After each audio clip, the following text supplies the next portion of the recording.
Chicken rezala খেতে খুবই মজাদার। তো সেটা যদি হয় লেগ পিস দিয়ে তাহলে তো কোনো কথাই নেই। হ্যালো এভরিওয়ান, আসসালামু আলাইকুম। তানিয়া রান্নাঘর থেকে তানিয়া বলছিলাম। আশা করি সবাই ভালো আছেন, আমিও ভালো আছি। খেতে দারুণ সুস্বাদু, খুবই মজার, টেস্টি একটা খাবার। দেখেন আমি খাচ্ছি, আপনাদেরকেও দেখাবো কিভাবে এই রান্নাটা করে খাবেন। আর খেতে খুবই মজার, দারুণ টেস্ট। প্রথমে আমি এখানে 2 কাপ পরিমাণ পেঁয়াজ নিয়ে নিলাম, আর এখানে আমি বেশ কিছু কাঁচামরিচ নিয়ে নিয়েছি, আর 2টা টমেটো কেটে নিয়েছি। এখন আমি এগুলোকে ব্লেন্ডার করে নেব। আপনারা চাইলে শিলপাটাও বেটে নিতে পারেন। তারপরে আমি একটা প্যানে এখানে আধা কাপ সয়াবিন তেল দিয়ে দেব। সয়াবিন তেলটা একটু গরম হয়ে গেলে এখানে সেই ব্লেন্ড করা কাঁচামরিচ এবং পেঁয়াজ আর টমেটো পেস্টটা আমি এখানে এখন দিয়ে দিব। তো আমি এখানে 4 টেবিল চামচের মতো দিয়েছি। দিয়ে এখন আমি এটাকে একটু ভালো করে কষিয়ে নিব তেলের সাথে। আর সেই সাথে দিয়ে দিলাম 2 টেবিল চামচের মতো আদা রসুন বাটা। আর এখন দিয়ে দিব স্বাদ মতো লবণ। দিয়ে আমি তেলে এটাকে খুব ভালো করে কষিয়ে নিব যাতে কাঁচা গন্ধটা না থাকে। তারপরে আমি এখানে দিয়ে দিব 3টা এলাচ আর 3টা দারচিনি। দিয়ে আমি এটাকে আবার ভালো করে কষিয়ে নিব। তারপরে এখানে দিয়ে দিব 1 চা চামচ হলুদের গুঁড়ো এবং 1 চা চামচ মরিচের গুঁড়ো। অল্প একটু পানি দিব। পানি দিয়ে আমি এখন এই মশলাটাকে খুব ভালো করে কষিয়ে নিব।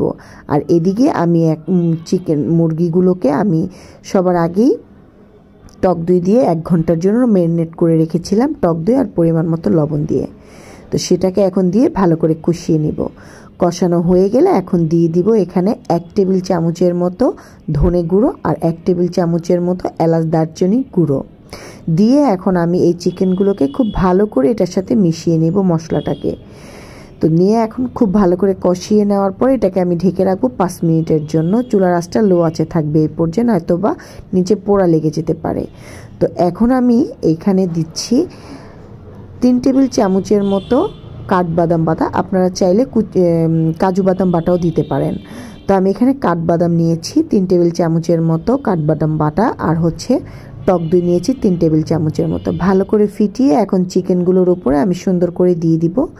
দিয়ে আমি এখন খুব ভালো করে আবার চিকেনগুলোর সাথে এগুলো খুব ভালো করে কষিয়ে নিব। কষানো হয়ে গেলে যে বাটিতে আমি এগুলো মিক্স করেছিলাম সেই বাটিটা ধুয়ে 1 বাটি অনুযায়ী পানি দিয়ে দিলাম। এখন আমি আবার পানি দিচ্ছি, মোট এখানে 2 কাপের মতো হবে পানি দিয়ে দিলাম। দিয়ে আমি এটাকে খুব ভালো করে মশলাটার সাথে এখন মিশিয়ে এটাকে আমি 10 থেকে 15 মিনিটের জন্য ঢেকে রাখবো রান্না হওয়ার জন্য।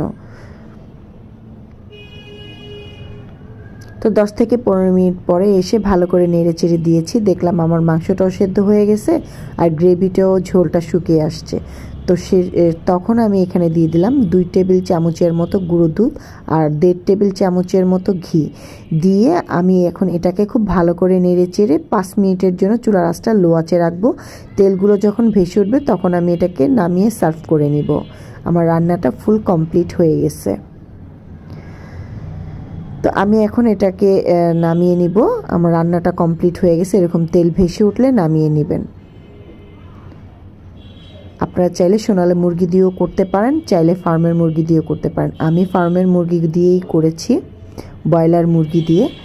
তো এই যে রান্নাটা কমপ্লিট হয়ে গেছে। যদি আমার ভিডিওটা ভালো লেগে থাকে তাহলে অবশ্যই লাইক কমেন্ট শেয়ার করে পাশে থাকবেন। এই চিকেন লেগ পিস রেজালাটা খেতে দারুণ টেস্ট হয়েছে। আপনারা এইভাবে করে অবশ্যই বানিয়ে খাবেন আর আমাকে কমেন্টে জানাবেন। সবাই ভালো থাকেন, সুস্থ থাকেন। আল্লাহ হাফিজ, আসসালামু আলাইকুম।